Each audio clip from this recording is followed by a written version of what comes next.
तो यहाँ प्रहलाद महाराज क्या बता रहे हैं कि इस भौतिक जगत में, वास्तविकता में जो लोग भौतिक सुखों के पीछे लगे हुए हैं, पारिवारिक उत्तरदायित्वों में फंसे हुए हैं, वो कितने ही पढ़े लिखे क्यों न हो, लेकिन फिर भी वो भगवान की शरण ग्रहण नहीं करेंगे, भगवान का भक्ति नहीं करेंगे, क्योंकि उनकी प्रवृत्ति मिथ्या अहंकार के कारण क्या होती है, ये मेरा है और ये पराया है, और वो इसी को प्रधानता देकर के पूरा जीवन व्यतीत करते हैं और उनके ऊपर कोई प्रवचनों का असर नहीं होता है।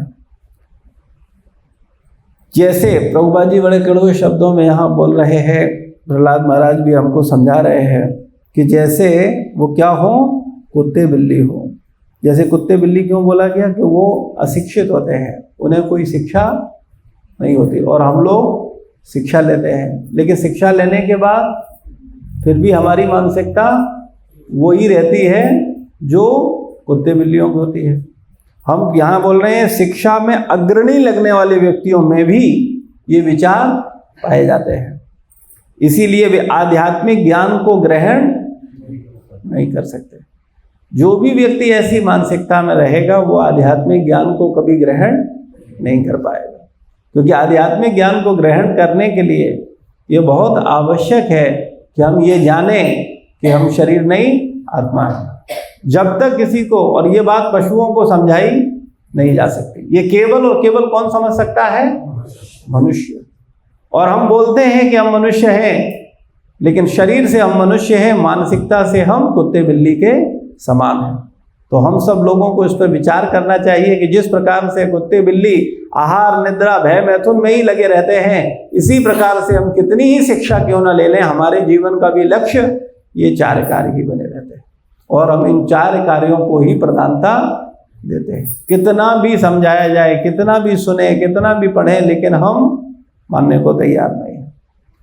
तो इसीलिए बोल रहे हैं कि वे आध्यात्मिक ज्ञान ग्रहण नहीं कर सकते, प्रत्युत वे मोहग्रस्त तथा ज्ञान के पराभूत होते हैं, क्योंकि वो मोहग्रस्त होते हैं और अज्ञानता में होते हैं। मोह का मतलब क्या होता है, भ्रमित होना, जो नहीं है उसे मानना।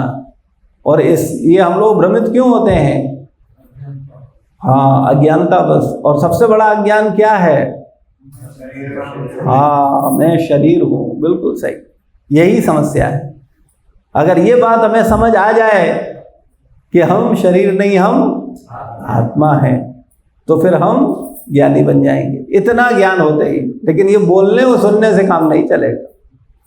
हम लोग खूब बोलते हैं, खूब सुनते हैं, लेकिन हम इस बात को स्वीकार नहीं करते। जिस दिन स्वीकार कर लेंगे उसी दिन हम ज्ञानी बन जाएंगे और हम इस मोह से बाहर आ जाएंगे। लेकिन जो कुत्ते बिल्ली की मानसिकता रखने वाले हैं, उन्हें ये प्रवचन समझ नहीं आएगा। एक बार की बात है, प्रभुपाद जी ऐसे ही लेक्चर दे रहे थे और कई भक्त आते थे, जो रेगुलर है वो भी आते थे, कुछ नए आ जाते थे बीच में। तो जब वो बैठे और उसमें देखा प्रभुपाद जी बोल रहे हैं कुत्ता बिल्ली गधा, तो जब वो बाहर निकले तो बोले ये क्या है, ये स्वामी जी कैसे है, तो पूरे प्रवचन में कुत्ता बिल्ली और गधा बोल रहे थे। तो लोगों को नहीं समझ में आता है कि ये विषय क्या चल रहा है और क्या समझाया जा रहा है।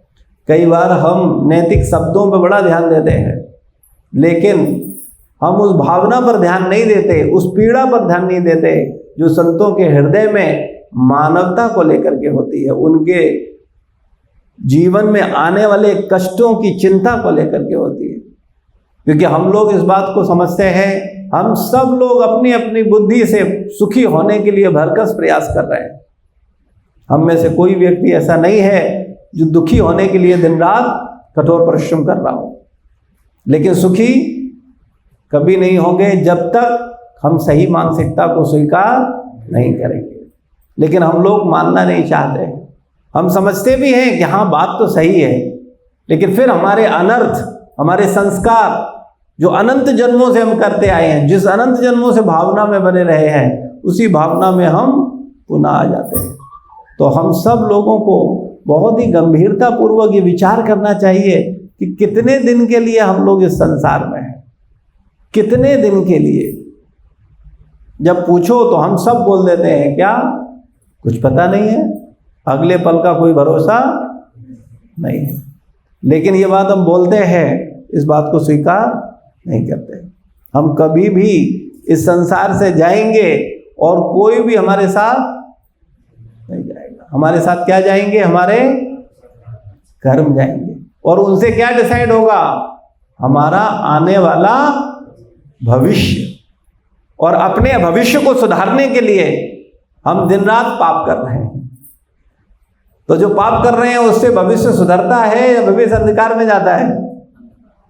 लेकिन लोगों को अगर ये बात बोलो तो वो मानने को तैयार नहीं है। वो बड़े बड़े ज्योतिषियों के पास जाते हैं, कहते हैं कि हमें कोई अंगूठी पहना दो, हमको कोई ऐसा मंत्र दे दो, हमारे लिए कोई ऐसी पूजा कर दो कि हम पाप करते रहें और मजे लेते रहें। तो वो लोग भी समझते हैं कि हाँ ठीक है, तुम्हें पाप करना तो बंद करना नहीं है, तो तुम पाप नहीं करोगे तो पीड़ा से मुक्त हो सकते हो। संभव ही नहीं है। हम अगर बीमार हैं तो हम सुखी कैसे रह सकते हैं? लेकिन अगर कोई कहे कि आप अपनी बीमारी पर काम करो तो बीमारी ठीक हो सकती है और दोबारा बीमारी कभी नहीं होगी, तो इस बात को हम लोग स्वीकार नहीं करते। हम अपनी बीमारी पर काम नहीं करते, हम टेम्परेरी सॉल्यूशन लेना चाहते हैं। जैसे कोई बीमारी होती है तो एलोपैथ क्या करता है? उस बीमारी को तुरंत रिलीफ देता है, लेकिन वो बीमारी जड़ से खत्म नहीं होती। लेकिन आयुर्वेद क्या करता है? अगर कोई सच में आयुर्वेद का सही ज्ञाता है, आजकल तो बड़ा अभाव हो गया है, लेकिन अगर सच में आयुर्वेद में ऐसी औषधियां हैं, ऐसी विधि है कि बीमारी को जड़ से नष्ट किया जा सकता है।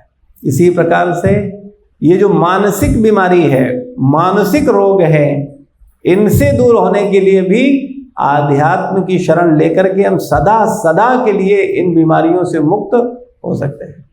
लेकिन हमें इस बात की चिंता ही नहीं है। मैं बार बार आप सबसे पूछता हूं कि आपका अपना क्या है?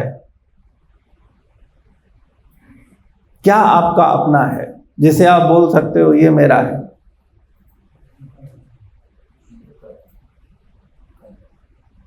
कर्म, ठीक। और क्या है अपना?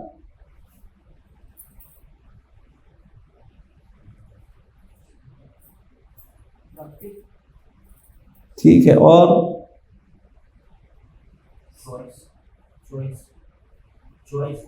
चॉइस, ठीक है। और क्या आपका है?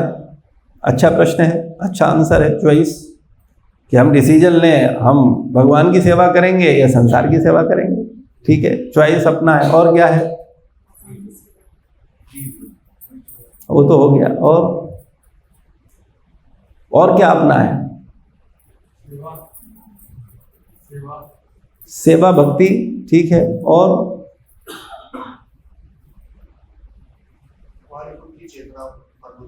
हाँ, मन बुद्धि अहंकार, ये मेरा अपना है।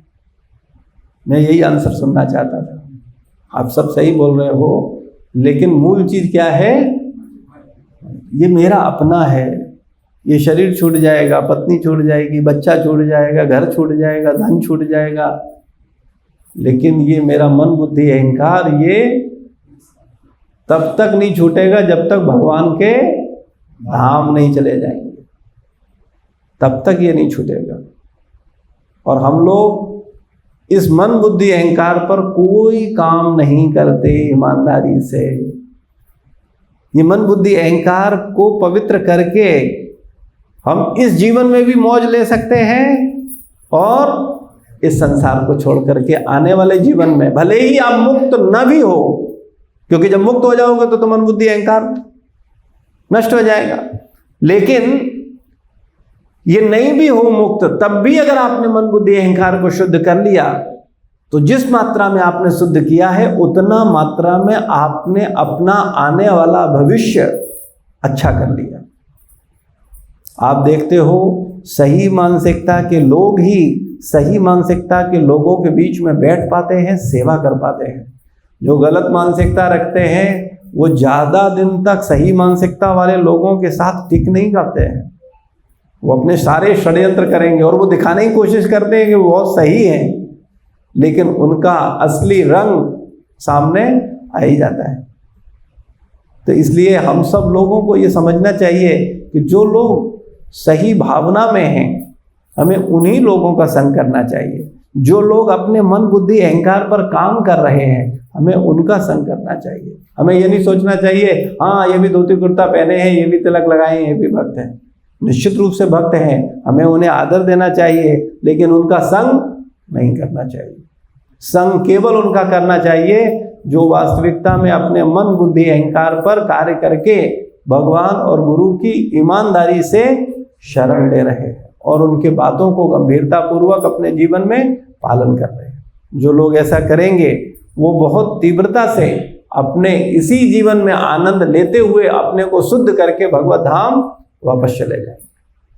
आप देखो इस संसार में क्लेश किस बात का है।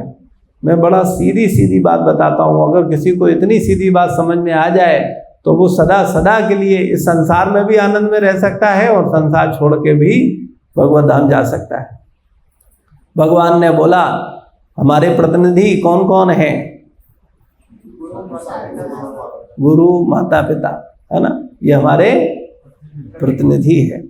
और पति भी बोला है ना, जो पति है, इसीलिए पति को परमेश्वर बोलते हैं। लेकिन वो परमेश्वर, पति को नहीं मानना चाहिए कि हम परमेश्वर हैं। कई बार पति खुद बोलते हैं बोले मैं परमेश्वर हूँ, तो ऐसा पति परमेश्वर नहीं है। लेकिन पत्नी के लिए पति क्या है? परमेश्वर है। परमेश्वर जैसा सम्मान देने के योग्य है। बच्चों की नज़र में माता पिता क्या है? भगवान के प्रतिनिधि हैं, भगवान स्वरूप है। इसीलिए आपने देखा हो बहुत से लोग बोलते हैं माता पिता ही भगवान है। ये कहाँ से सुना, आया कहाँ से है? ये इसीलिए आया कि उनको भगवान जैसा सम्मान, भगवान जैसी सेवा करनी चाहिए। गुरु के लिए बोला गया, गुरु को भी लोग भगवान की तरह सम्मान करते हैं और उनका सेवा करते हैं, है ना। लेकिन कभी भी गुरु को, माता पिता को, पति को स्वयं ऐसा नहीं सोचना चाहिए कि हम तो भगवान। आजकल के माता पिता तो बच्चों को सिखाते हैं देखो कोई भगवान नहीं है, हम ही भगवान हैं। बोले माता पिता की बात माना करो, और बच्चा कह रहा तुम तो अपने माता पिता की मानते नहीं हो, दादी दादा कुछ कहते हैं तुम सुनते नहीं हो। ये दोहरा चरित्र हमारा हमेशा रहता है, और जब हम इस दोहरे चरित्र से बाहर निकलते हैं तब वास्तविकता में हम भगवान की शरण ले सकते हैं। तो हम सब लोगों को विचार करना चाहिए हमारी क्या मानसिकता है और कैसे हम उस मानसिकता से, गलत मानसिकता से बाहर निकले। तो आप देखो, अगर कोई व्यक्ति इस संसार में, कोई पत्नी अगर पति के प्रति पूर्ण समर्पित है, ठीक है ना, जो पति कहे वो कर रही है, उसके घर में क्लेश होगा? आनंद होगा कि नहीं होगा? जिस घर के बच्चे माता पिता की बात को माने, वो कहें, उनके आदेशों का पालन करें, उस घर में कोई क्लेश होगा? सारे 4 बच्चे हों, चाहे 5 बच्चे हों, चाहे 6 बहनें हों, सब मौज से रह सकते हैं कि नहीं रह सकते? सब बड़े प्रेम से रह सकते हैं, ठीक है ना। इसी प्रकार अगर कोई शिष्य गुरु की बात को मानता है तो वो सुखी होगा कि नहीं होगा? सारे शिष्य एक साथ प्रेम पूर्वक रह सकते हैं कि नहीं रह सकते हैं? सब रह सकते हैं, बशर्ते सब गुरु की बात को माने गंभीरतापूर्वक। और सब माने न माने, जो मानेगा कम से कम वो सुखी रह सकता है, जो नहीं मानेगा वो दुखी रहेगा। मान लो 4 भाई है और माता पिता कुछ कह रहे हैं, अब एक मानता है और 3 नहीं मानते। तो जब 3 नहीं मानते हैं तो एक जो है उसको क्या लगता है कि हम बेवकूफ बन रहे हैं, भाई ये नहीं मान रहा, वो नहीं मान रहा, हम क्यों माने? और इसमें बड़ी मुश्किल होती है। बोलना आसान है, लेकिन जब प्रैक्टिकल जीवन में होता है तो बहुत मुश्किल होता है। माँ बाप ने पैदा किए 4 बच्चे, सुविधाएं ले रहे हैं चारों, और सेवा करें एक, तो कितनी मुश्किल होगी। ईर्ष्या होगी कि नहीं होगी? अरे मैं क्यों बना के ले जाऊं, फायदा तो ये भी ले रहा है, फायदा तो वो भी ले रहा है, वो नहीं कर रहा है तो मैं क्यों करूं? और इसका परिणाम भुगतना किसे पड़ता है? उसको स्वयं को, और उसके अपने माँ बाप को जिन्होंने उसे पैदा किया है। तो ऐसे ही आध्यात्मिक समाज में होता है। लेकिन बुरा मत मानना, मैं आज तक ये नहीं समझ पा रहा हूं ये धूर्त होते कहाँ है।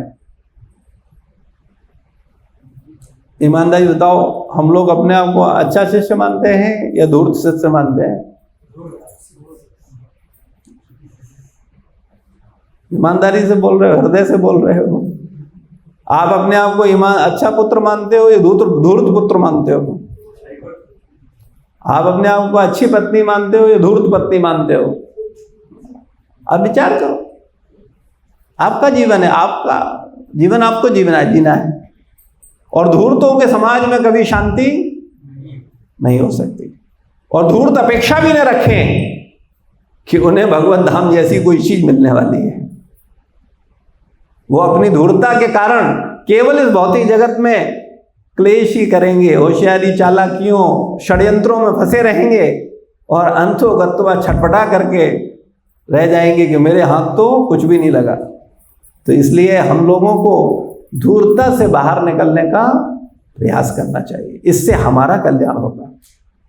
प्रत्येक परिवार में अगर इतनी सरल बात समझ आ जाए लोगों को कि हमारा पति जो कह रहा है पत्नी को वो मानना है, हमारे माता पिता जो कह रहे हैं हमें वो मानना है, हमारे गुरु जो बोल रहे हैं हमें वो मानना है। अब यहाँ प्रश्न उठता है, हम लोग फिल्टर लिस्निंग करने वाले लोग हैं, हमें अपने मतलब की बात सुनाई दे रही है, पतियों को सुनाई दे गया होगा क्या वो उदाहरण देके समझाएंगे अपनी पत्नियों को, देखो प्रभु जी ने क्या कहा था उस दिन, पत्नी को क्या करना चाहिए, पति के शरणागत होना चाहिए। और पत्नी कहे उन्होंने ये भी तो बोला था कि पति को पूर्ण रूप से गुरु के शरणागत होना चाहिए, बोले वो हमने नहीं सुना था, क्योंकि वो अपने काम की चीज नहीं थी, वो अपने मतलब की चीज नहीं थी। तो ऐसा कपट, ऐसी धूर्तता हम लोग रोज करते हैं। बच्चों को रोज सिखाते हैं कि माता पिता भगवान के स्वरूप है, भगवान जैसे सम्मान करना चाहिए, और स्वयं माँ बाप के प्रति आदर का भाव, सेवा का भाव नहीं रखते हैं। तो हम सब लोगों को अपनी धूर्तता पर विचार करना चाहिए। और अगर हम धूर्त रह करके चाहते हैं, ये दिखाने की कोशिश करते हैं कि हम अच्छे हैं, तो हम किसे धोखा देते हैं? बस इस पर विचार करो। कोई ज़्यादा प्रवचन की जरूरत नहीं है, ज़्यादा किताबें पढ़ने की, भागवत चैतन्य चरितामृत पढ़ने की जरूरत नहीं है। थोड़ा सा केवल धूर्तता से बाहर निकल जाएं, थोड़ा सा कुत्ते बिल्ली मानसिकता से बाहर निकल जाएं, तो वास्तविकता में हम जीवन में आनंद ले सकते हैं। हम बार बार आप लोगों को समझाते हैं कि हमारा बस नहीं चलता, वरना हम अपने पिताजी रोज बदल लें,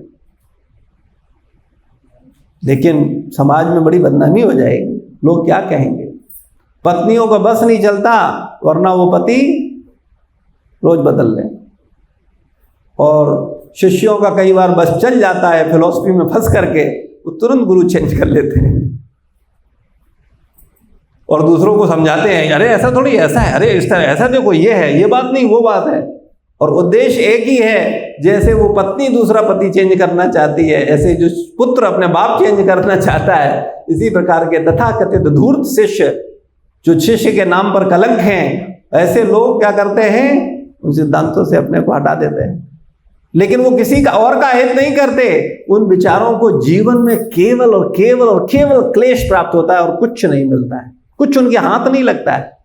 वो बुद्धि तो सारी लगाते हैं, लेकिन विचारों को कुछ हाथ लगता नहीं है। जैसे उदाहरण के लिए, हम जब तक व्यक्ति के अंदर वास्तविक शुद्धता नहीं होगी, वास्तविक समर्पण नहीं होगा, वास्तविक कृतज्ञता नहीं होगी, तब तक वो व्यक्ति क्या प्राप्त करेगा? एक निष्ठता का बड़ी महिमा है जीवन में। इसको उदाहरण से समझिए। अगर कोई व्यक्ति 10 फुट का गड्ढा खोदता है और फिर दूसरा 10 फुट का गड्ढा खोदता है, फिर तीसरा 20 फुट का गड्ढा खोदता है, फिर 5 फुट का गड्ढा खोदता है, फिर 50 फुट का गड्ढा खोदता है,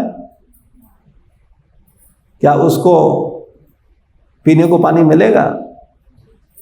और अगर एक ही जगह वो पूरे जीवन खोदता रहे तो उसे पानी पीने को मिलेगा कि नहीं मिलेगा? ये है एक निष्ठता की महिमा।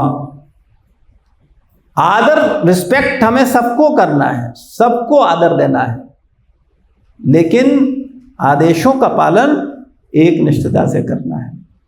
और खास करके हम किनके आदेशों का पालन नहीं करना चाहते? किसका आदेश का पालन हम लोग नहीं करना चाहते, बताओ? नहीं, जो हमारी धूर्तता को जानता हो। 2 दिन के लिए अपने को अच्छा दिखाना आसान है कि नहीं? 2 दिन के लिए अपने को दिखाओ मैं बहुत पवित्र हूं, मैं बहुत शरणागत हूं, मेरे जैसा कोई अच्छा नहीं है, ठीक है ना? ये बहुत आसान है। हम देखते थे, हमारे जीवन में अनुभव है, गुरु महाराज के पास लोग जाते थे कितनी देर के लिए? 10 मिनट, बहुत हो गया आधा घंटा, बहुत ही कोई सेवा भाव वाला व्यक्ति है, बहुत जिम्मेदारी निभा रहा है, 2 घंटा, इससे ज़्यादा मिलते थे। तो 10 मिनट, 2 घंटा, 2 दिन, मान लो महाराज हमारे सेंटर में आए, किसी सेंटर में जाए, तो 2 दिन अपने को अच्छा दिखाना मुश्किल है? बहुत आसान है। बहुत विनम्र हैं, बहुत सेवा कर रहे हैं। ऐसे हम जानते हैं अपने लखनऊ में ऐसे तथाकथित कई धूर्त हैं जो जब महाराज आते थे तो बड़ा आगे पीछे घूमते थे 24 घंटे, और उसके बाद उनका पूरे महीने मंदिर की सेवा से, राधा रमन बिहारी की सेवा से कोई मतलब नहीं, और आज भी कोई मतलब नहीं है। तो ऐसे धूर्त हैं। लेकिन वो जब गुरु महाराज आते थे तो फिर बहुत दिखाते थे, बहुत बड़े शिष्य हैं, बहुत समर्पित हैं। तो 2 दिन के लिए अपने को दिखाना बहुत आसान है। इसीलिए महाराज ने, प्रभुपाद जी ने व्यवस्था की थी, उन्होंने व्यवस्था दी, नहीं आप गाइडेंस में रह करके भक्ति करो, क्योंकि तुम्हारी रिपोर्ट हमें इनसे मिलेगी। तो इसीलिए उनको बोला गया शिक्षा गुरु, जो मंदिर के अध्यक्ष हैं। तो हम लोग क्या करते हैं, बोले नहीं नहीं नहीं नहीं, ऐसा थोड़ी होता, क्योंकि वो हमारी कमी जानते हैं, वो हमारे दोस्त जानते हैं, हमें मालूम है हम कैसे हैं, उन्हें सब पता है। क्योंकि हम जब 24 घंटे साथ रहेंगे तो हम लोग वो नहीं जानेंगे। एक पत्नी 24 घंटे अपने पति के साथ रहती है कि नहीं रहती है?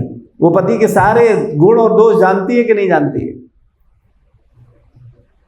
अब वो दूसरे के पति को तो अच्छा बोल सकती है, लेकिन अपने पति को अच्छा कैसे बोले? क्योंकि दिन भर उसके अवगुणों पे मनन करती है। कैसे होगा उससे?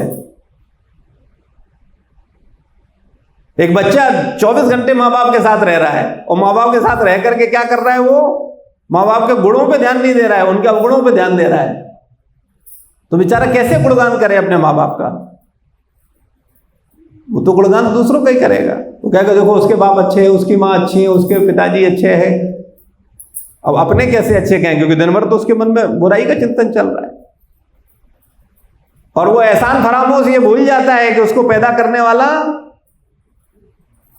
उसके माँ बाप है, उसको पालन करने वाला उसका पति है, उसकी सुरक्षा करने वाला और कोई नहीं है। लेकिन हम लोग वो हैं जिसमें खाते हैं उसी में छेद करते हैं, और उम्मीद क्या रखते हैं कि हम बहुत अच्छे हैं, और सोचते हैं कि हम भगवत धाम जाएंगे।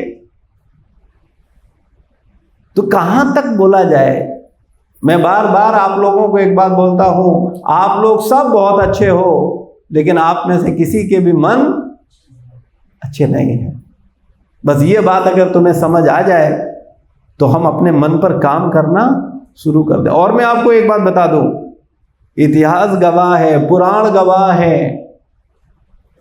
अनंत पत्नियां जो पतिव्रता बनी, पति के पूर्ण शरणागत हुई, पति कितना भी बुरा हो उसमें दोष न देख करके पति की सेवा करी, उन्होंने ब्रह्मांड को अपने वश में कर लिया, बड़े बड़े देवताओं को वश में कर लिया। माता अनुसुईया ने क्या किया?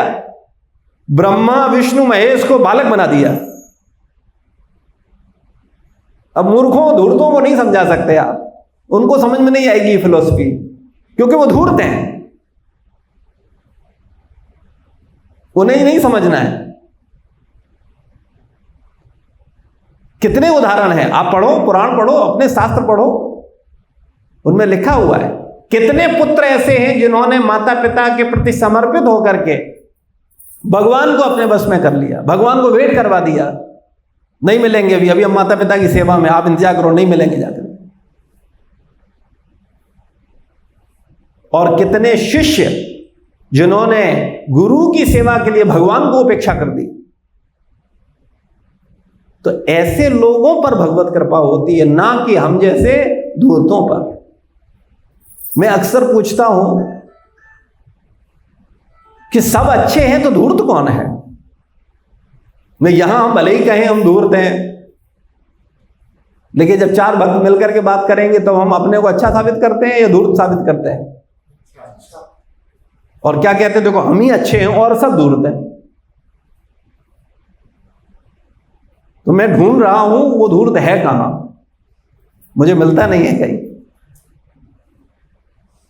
सब में दिखता है, चारों तरफ दिखता है, लेकिन जो असली अपने अंदर बैठा हुआ है वो हमें नहीं दिखता।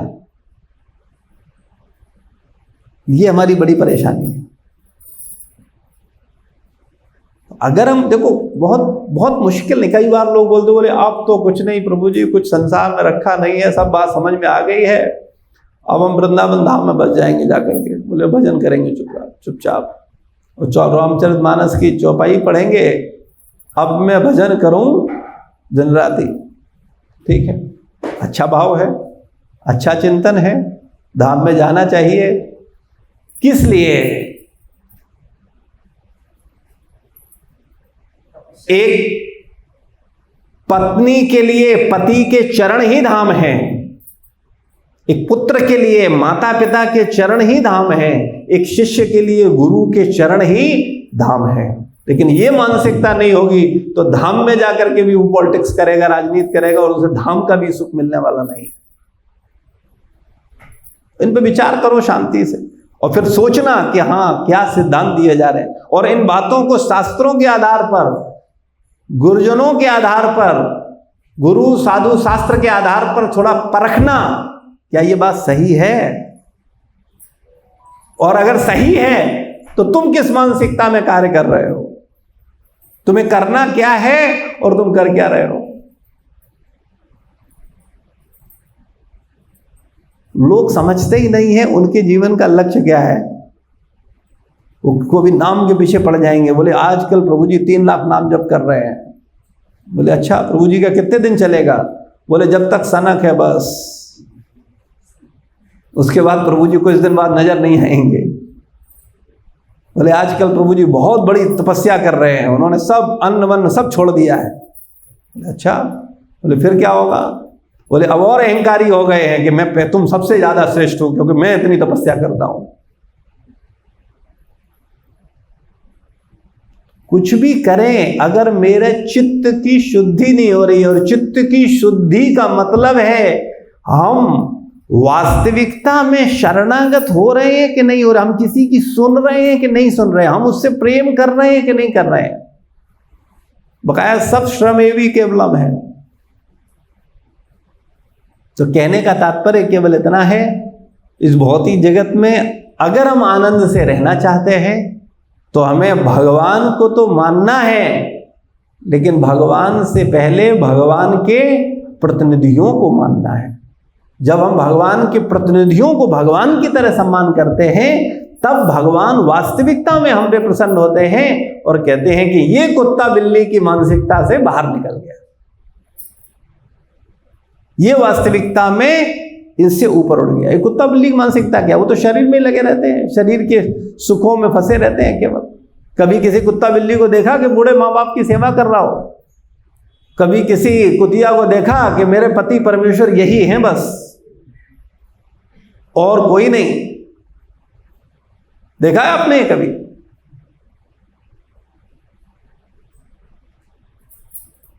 तो समाज की ये चेतना है। आज किस तरफ समाज जा रहा है वो छुपा नहीं है, और उस पर हम अपने आप को बहुत महान बोलते हैं। हम सब लोगों को ईमानदारी से विचार करना चाहिए, मेरी मानसिकता कैसे। हम दूसरों में दोष देखने, हमें तो दूसरे में दोष देखने की हिम्मत नहीं होनी चाहिए, क्योंकि जब मेरे अंदर भरे पड़े हैं, मैं खुद चोर हूं, दूसरे को चोर कैसे बोल सकता हूं? हम सब लोगों को विचार करना चाहिए कि हमें अपने अवगुणों पर कार्य करना चाहिए। आज प्रभुपाद जी बता रहे थे, सुबह सुबह हम लोग पढ़ रहे थे, प्रबंधन पे बोल रहे थे। वो कहते हैं प्रबंधन बदलना नहीं चाहिए। कई बार जो मूर्ख लोग होते हैं उनमें इतनी समझ ही नहीं होती। वो क्या करते हैं, रोज व्यवस्था बदल देते, व्यक्ति को बता, अरे हटाओ, ये सेवा सही नहीं कर रहा है इसको हटाओ, ये सेवा सही नहीं कर रहा है इसको हटाओ, ये तो ठीक आदमी नहीं है इसको हटाओ। लेकिन प्रभुपाद जी क्या बोल रहे हैं? प्रबंधन को जल्दी, बहुत आवश्यक हो तो अलग बात है, अदरवाइज प्रबंधन को बदलना नहीं चाहिए, बल्कि अगर कोई कमी है तो उसमें क्या करना चाहिए? सुधार करना चाहिए, ना कि उसे बदलना चाहिए। और दूसरे पे चर्चा कर रहे थे कि क्या बोलते हैं, अपने को सेवक माने और सामने वाले को स्वामी माने, तो इससे प्रबंधन बहुत अच्छा हो जाएगा। ठीक नहीं होगा बहुत बढ़िया हो जाए, करके देखो आप हृदय से। हम लोग रोज सुन रहे हैं लेकिन उन बातों का पालन क्यों नहीं कर पा रहे हैं? पता है क्यों नहीं कर पा रहे हैं? क्योंकि हमारा अंतःकरण धूर्त है, हम धूर्त हैं और कोई कारण नहीं है। लेकिन हम अपनी धूर्तता को स्वीकार नहीं, हम दूसरों को धूर्त बोलेंगे, ये धूर्त है, वो धूर्त है, वो धूर्त है, लेकिन हम धूर्त हैं, हम मानने को तैयार नहीं है। और जो व्यक्ति हृदय से अपने को धूर्त मान लेगा, उसको दूसरों की धूर्तता कभी दिखाई नहीं देगी, कभी नहीं दिखाई देगी उसे कभी। देखो, चोर को ही चोर नजर आता है। आप अपने हृदय से चोरी का अस्तित्व खत्म कर दो, लोग चोरी करते रहेंगे, तुम्हें दिखेगी नहीं। हमें अपने पे काम करना है। तो हम सब लोगों को ये समझना चाहिए। तो बता रहे हैं प्रहलाद महाराज, हे मित्रों, हे असुर पुत्रों, इस भौतिक जगत में शिक्षा में अग्रणी लगने वाले व्यक्तियों में भी यह विचार करने की प्रवृत्ति होती है, यह मेरा है और यह पराया है। इस प्रकार वे सीमित पारिवारिक जीवन की धारणा में अपने परिवारों को जीवन की आवश्यकताएं प्रदान करने में लगे रहते हैं, मानो अशिक्षित कुत्ते बिल्ली हो। वे आध्यात्मिक ज्ञान ग्रहण नहीं कर सकते, प्रत्युत वे मोहग्रस्त तथा अज्ञान से पराभूत हैं। मानव समाज में मनुष्य को शिक्षित करने के लिए प्रयास किए जाते हैं, किंतु पशु समाज में ऐसी व्यवस्था नहीं है। कभी कुत्ते बिल्लियों के स्कूल कॉलेज देखे हैं? लेकिन आजकल के तथाकथित मनुष्य अपने को कुत्ता बिल्ली क्यों नहीं मानते हैं? क्योंकि वो जानते हैं, वो कहते हैं कि हम तो स्कूल जा रहे हैं, हम तो कॉलेज जा रहे हैं, कुत्ता बिल्ली तो नहीं जाता है स्कूल कॉलेज। कुत्ता बिल्ली तो ज्ञान नहीं लेता, हम ज्ञान ले रहे हैं। हमारे पास BSc है, MSc है, PhD है, तो वो अपने आप को नहीं मानते। लेकिन यहां क्या बोल रहे हैं प्रभुपाद जी कि शिक्षा में अग्रणी लगने वाले व्यक्तियों में भी ये मानसिकता है। अतएव पशुओं एवं मूर्ख मनुष्यों को विमूढ़ या मोहग्रस्त कहा गया और शिक्षित मनुष्य को विद्वान कहते हैं। असली विद्वान वह है जो इस भौतिक जगत के भीतर अपनी स्थिति को समझने का प्रयास करता है। असली विद्वान कौन है? जो ये विचार करता है कि मैं कौन हूं। उदाहरणार्थ, जब सनातन गोस्वामी ने श्री चैतन्य महाप्रभु के चरण कमलों की शरण ली तो उनका पहला प्रश्न था, के आमी केने हमारे जारे ताप त्रय। दूसरे शब्दों में वे अपनी स्वाभाविक स्थिति जानना चाहते थे और यह जानना चाहते थे कि वे संसार के 3 प्रकार के दुख क्यों उठा रहे हैं। ये कौन पूछ रहा था? जो कौन थे? प्रधानमंत्री थे, वो प्रश्न कर रहे हैं। और हमारे पास कुछ नहीं है, भिखारी है। भाई सनातन गोस्वामी सामने तो हम लोग भिखारी हैं कि नहीं? क्या है हम लोगों के पास? एक टूटा टाटा घर होगा, हम कह रहे हैं चलो अच्छा होगा, 1000, 1500, 2000, 3000 स्क्वायर फीट में, इससे ज्यादा कुछ है? और सनातन गोस्वामी प्रधानमंत्री है, नवाब के यहाँ प्रधानमंत्री, कितनी जमीनें हो, क्या क्या नहीं होगा, ठीक है। लेकिन क्या कह रहे हैं? ये 3 ताप मुझे क्यों सता रहे हैं? और हम लोगों को क्या लगता है? हम तीनों तापों से मुक्त हो चुके हैं। हम सब ऐसे ही सोचते हैं, भले ही हम बोले ना, क्योंकि अगर हमें उन त्रिताप सता रहे होते तो हम पूछें आकर के कैसे मेरे ये त्रिताप नष्ट होंगे। हम पूछते क्यों नहीं है? क्योंकि हमें उस पर चलना ही नहीं है। हमारा दुष्ट मन जानता है मुझे सॉल्यूशन कहां से मिलेंगे, मेरा अस्तित्व कहां से नष्ट होगा, वहीं से वो भागता है। क्योंकि मन को तो मारना ही पड़ेगा, तभी समाधि में पहुंचेंगे। समाधि का मतलब क्या होता है? मन पूर्ण रूप से परमात्मा में लग जाए, निरंतर चिंतन में लग जाए, उसे समाधि बोलते हैं। तो मन का अस्तित्व खत्म होगा कि नहीं होगा? और मन को करनी है दुष्टता, मन को निंदा चुगली करनी है इसकी उसकी, उसे बड़ा रस मिलता है। आप कभी देखना, कोई भी भक्त अगर दूसरों की निंदा करने में रस ले रहा है, इससे समझ लो उसकी मानसिक स्थिति क्या है। वो आज उसकी निंदा में रस ले रहा है, कल तुम्हारी निंदा में रस लेगा, क्योंकि उसका वो स्वभाव है। लेकिन वो धूर्त जान नहीं रहा है कि उसका ये स्वभाव उसे किस गति पर ले जाएगा। तो जहां उसको सॉल्यूशन मिलने हैं, जहां उसका अस्तित्व नष्ट होना है, वहां पर वो क्या करेगा? वो कन्नी काटेगा, वो आएगा नहीं। जैसे भूत प्रेत होते हैं, ये बड़ी उछल कूद करते हैं, लेकिन कोई अगर जबरा तांत्रिक मिल जाए तो फिर उसके निकट नहीं आते हैं, क्योंकि उन्हें मालूम है कि अब मुझे पकड़ लिया जाएगा और मुझे सजा दी जाएगी। तो इसलिए उसके पास ये नहीं आएंगे और उत्पात मचाते रहेंगे। तो ऐसे ही हमारा दुष्ट मन है, ये हमारा मन का भी यही स्थिति है। ये अंडर में नहीं रहना चाहता, ये शरणागत नहीं रहना चाहता। आप विचार करो, क्या मेरा मन शरणागत होना चाहता है? बुद्धि बोलती है कि शरणागत होना चाहिए, इससे लाभ है, इससे हित है, आनंद है, शांति है। लेकिन मन तुरंत विचार करता है। मन का कार्य क्या है? सोचना, समझना, विचार करना। मन तुरंत विचार करता है, किसके शरणागत हो रहे हो? देख रहे हो खुद में कितनी कमियां हैं। शरणागत तो हमें प्रभुपाद जी के होना है, जो कि हमें टोकने आएंगे नहीं।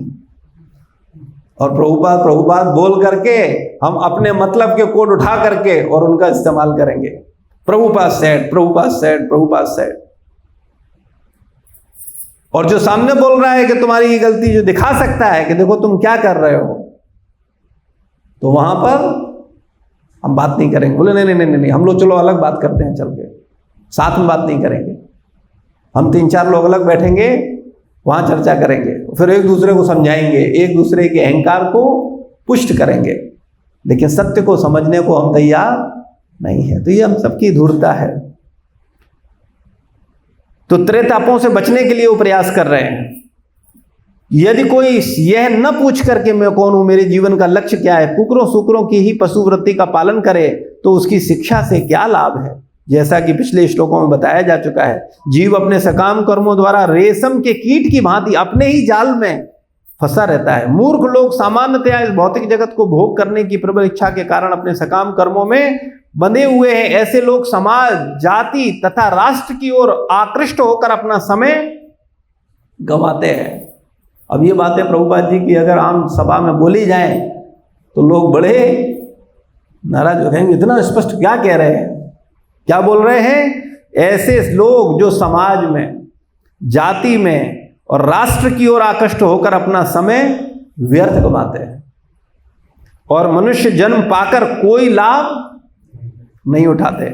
विशेषकर इस कलयुग में बड़े बड़े नेता, राजनीतिज्ञ, दार्शनिक तथा विज्ञानी मूर्खतापूर्ण कार्यों में यह सोचकर लगे हुए हैं कि यह मेरा है और यह तुम्हारा है। विज्ञानी नाभिकीय अस्त्रों का आविष्कार करते हैं और अपने समाज, राष्ट्र हित का समर्थन करने के लिए बड़े बड़े नेताओं से सहयोग करते हैं, किंतु इस श्लोक में स्पष्ट कहा गया है कि वे तथाकथित उच्च ज्ञान के होते हुए भी कुत्ते बिल्लियों वाली मानसिकता से ग्रस्त हैं। जिस तरह बिल्लियां तथा कुत्ते अपने जीवन के वास्तविक हित को न जानकर अधिकाधिक अज्ञान में फंसते जाते हैं, उसी प्रकार तथाकथित शिक्षित व्यक्ति को अपने निज को या जीवन को, असली लक्ष्य को नहीं जानता, भौतिकता में अधिकाधिक मग्न होता जाता है। अतएव प्रहलाद महाराज हर एक को वर्णाश्रम धर्म के सिद्धांतों का पालन करने के लिए उपदेश देते हैं। प्रत्येक व्यक्ति को चाहिए कि इस विशेष अवस्था को प्राप्त करने पर वह आध्यात्मिक ज्ञान का अनुशीलन करने के लिए संन्यास आश्रम ग्रहण करे और इस तरह मुक्त हो ले। इसकी व्याख्या अगले श्लोकों में विस्तार से की गई है। क्या हम में से कोई संन्यास लेने का मूड बना रहा है?